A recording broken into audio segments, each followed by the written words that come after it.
Thank you. Mr. Speaker, I rise today on a question of privilege pursuant to Standing Order 48, and I'd like to speak on that matter at this time. In order for a question of privilege to be accorded precedence over the orders of the day, two conditions must be met. First, the matter must be brought at the earliest opportunity. Second, the Speaker must be convinced that a prima facie breach of privilege has been made. With respect to the first condition, Mr. Speaker, the matter arises out of a point of order made by the member for Burlington on Thursday, December the 8th, 2022. In her statement, the member from Burlington said that she heard the member from Haldeman, Norfolk, call another member a liberal member an anti-Semite. As the Speaker was not aware of this, the matter was left with the promise that the Hansard would be consulted and the matter would return to the House if necessary. Today, Tuesday, December the 13th, 2022, is the earliest opportunity for me to bring forth this matter of privilege. The second condition is that there must be a prima facie breach of privilege. The House found that the unjust damaging of a member's good name may constitute a form of breach where it affects the performance of parliamentary duties. In 1987, Speaker Fraser found that the privileges of a member are violated by any action which might impede him or her in fulfilling his or her duties and functions, and that is found at page 112 of the House of Commons procedures. In April 2005, Speaker Milliken ruled that the reputation of a member was unjustly damaged by misleading bulk mail that was mailed into the member's riding. Also, in 2005, a prima facie breach of privilege was found with respect to comments made by the Ethics Commissioner to a journalist about the member from Calgary East. Most profoundly, the misleading statements of the members and ministers are taken very seriously by this House. On December 6, 1978, Speaker Jerome found that a prima facie contempt of the House existed where a government official deliberately misled the minister, which impeded the member in his performance of his duties. Last week, on December 8th, after oral questions, the member from Burlington raised an issue that impugns my reputation and hinders my credibility in this House and as a member of Parliament. The member from Burlington actually waited until I had left the chamber after oral questions, and I was unable to hear the point of order to defend myself against this very serious accusation made against me. I was preparing to leave the building when I heard my constituency name and the misinformation that this member raised against me. The member accused me of calling the member from Fredericton, whom I do not know personally, nor have I ever met, an anti-Semite, while she was asking a question to the Minister of Families, Children, and Social Development. This incident shocked me greatly and has shattered my perception of this House as a place of parliamentary decorum and respect. And it brings me great concern about how such a divided House can have the capacity to act in the best interest of Canadians. This is the gravity of the situation that compels me to interrupt this House's very important business to raise this question of privilege today. After the member from Burlington brought the false accusation against me, I returned to my seat and was able to rise to state that it unequivocally did not happen. I believe I was unfairly targeted and harmed by this baseless accusation. Let me explain. On Wednesday, December 7th, 2022, the night before this incident happened, I relaunched the Parliamentary Israeli Allies Caucus, a caucus that was formed 15 years ago with the Honourable MP Stockwell Day, leader of the Canadian Alliance Party, as the founding chairman. I have been honoured to take the helm as the chair of this important caucus that is focused on fighting anti-Semitism. As the chair of the Parliamentary Israeli Allies Caucus, I take this allegation to be very seriously because it is my duty to foster respectful dialogue. Indeed, I have I've had very respectful and productive conversations about Israel and anti-Semitism with members of this House, such as the Green Party member from Saanich Gulf Islands. We do not always agree, but we've always been respectful and had productive conversations. Curiously, the next day after the launch of this caucus, I am falsely accused of calling a Liberal member of this House an anti-Semite.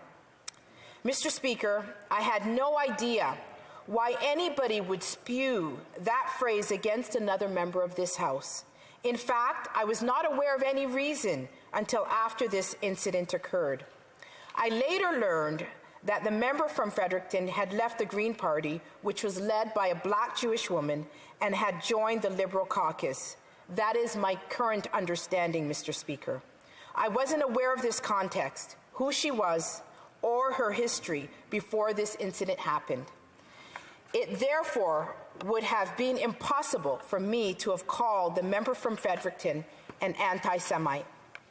Rather, it has been my personal conviction and value to honor and show respect to all my colleagues in this House at all times. I believe it is vital for constructive debate, for integrity of this House, and indeed for the broader unity of this country.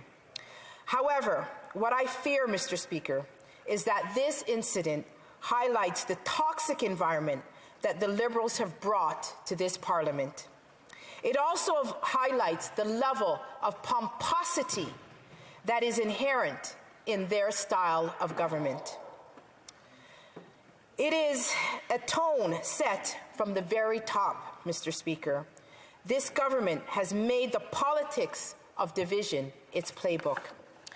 I remind members of this House that it was this Prime Minister that laid the foundation for this kind of unacceptable behavior by inferring that the member from Thornhill, a proud Jewish woman, was standing with Nazis during the trucker convoy protest earlier this year. The toxic environment fueled by this Prime Minister is in danger of bringing this House into contempt.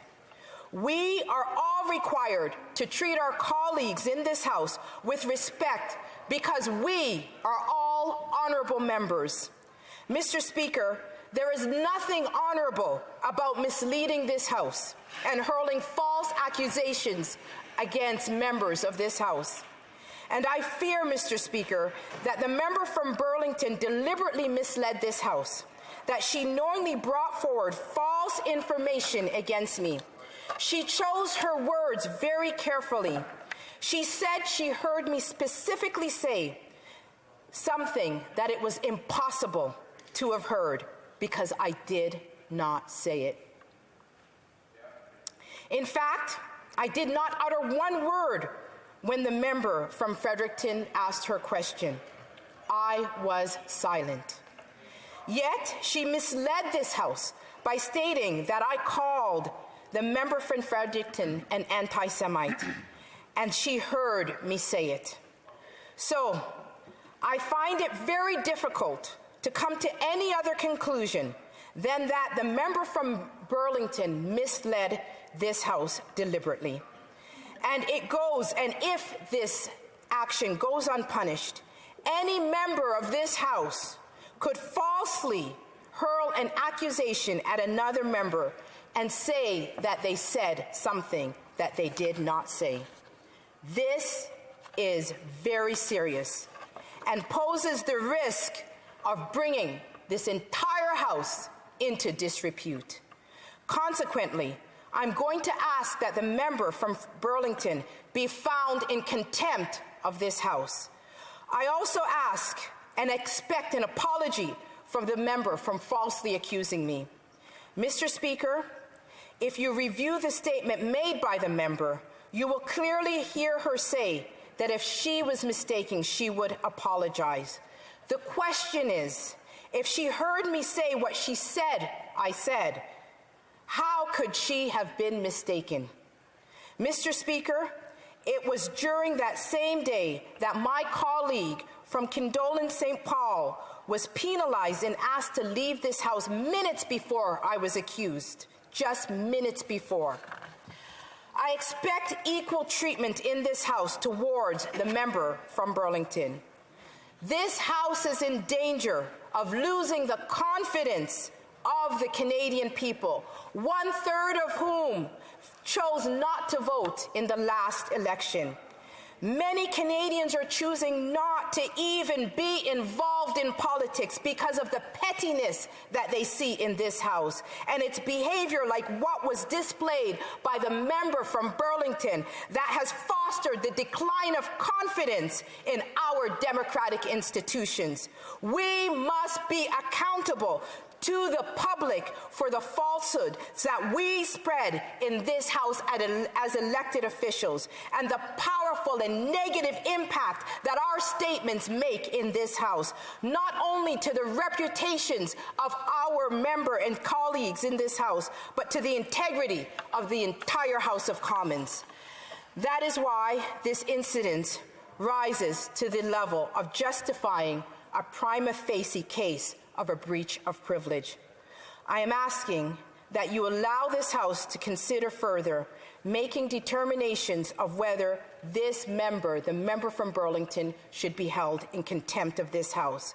Should you find that there is a prima facie case, Mr. Speaker, I would be prepared to move the appropriate motion. As a member of this House, I view as my primary duty the duty to safeguard the integrity of this House by challenging acts that compromise its reputation. Misleading this House, Mr. Speaker, is a serious act, and if it is left unpunished, it will bring this entire House and its members into disrepute. Thank you. I thank the member for her intervention. I do see the honourable member for Timmins James Bay standing as well on this particular issue. Thank you, Speaker. And I'm very sorry if words were said that offended people on either side. And I agree with my colleague that people have lost confidence because of the kind of bickering that goes on. However, I do not know if what's been raised does meet the test. And I say that because it's not clear what was said, and we know that a lot of dumb comments were being made that day on both sides, and that is certainly a question of the confidence that people have, but I don't know if that means that we're losing confidence in terms of the ability to govern. I would say that this does not meet the test, that we are now a divided House that is unable to govern. This is a partisan House. And I'm speaking to this, and I'm not questioning whether or not this was said or not said, because the member certainly feels that her reputation has been impinged. But she raised 3 examples of why this meets the test, and I think those 3 examples do not meet the test. One was about using bulk mailings to attack someone else. Well, that is using parliamentary resources to deliberately target someone in a riding. That would be an abuse of parliamentary rights, because you're actually using the resources of the House to attack. Secondly, if someone makes comments on the record to a journalist, that is an official statement. That's different than someone heckling. A heckle is something that is ethereal. It may have happened, it may not. But someone who puts on the record to a journalist, that can be brought back to the House if it's false. The third example she gave was a minister deliberately misleading the House in answer to a question, because what's being asked in question period is on the record. When it's on the record, a minister must speak truthfully. And we've had a number of examples over the years where ministers have misled the House, but we've also had examples where ministers were pretty clearly not telling the truth, but the Speaker deferred based on the issue that it may have been or may not have been a deliberate attempt to mislead. So the standard that we have for meeting a test of contempt, Mr. Speaker, I think you'll find is very high. However, I do remember the other day when this unfortunate incident came to light, the Speaker said they were going to go back and listen to, I think they said the tapes, which of course we don't have tapes anymore, but the record, to clarify, was this said? If it was, then my colleague has, I think, a right to go forward. If it wasn't said, or if it wasn't picked up, then it is a matter of opinion of what was happening back and forth with the heckling. So I leave that to the Speaker. Thank the member. Normally in a point of privilege, there's not necessarily a debate, but I will allow the honourable member for Alderman Norfolk, is it a further point, or because it's not a debate? The honourable member for Alderman Norfolk. I believe that my friend is misapprehending the nature of the test. It is clearly set out in the rules. The test is to the reputation. Everything that I've highlighted fundamentally dealt with the member's reputation, and the statements were made officially on the record. The statements are unequivocal that she said that she specifically heard me say that. That was an impossibility because it was not said. I did not utter any words, and therefore my reputation is impugned. Thank you. Okay, I want to thank everyone for their attention to this matter. Of course, notice was given correctly on this issue. The Speaker will, of course, come back as early as is practical to be able to rule on this particular matter.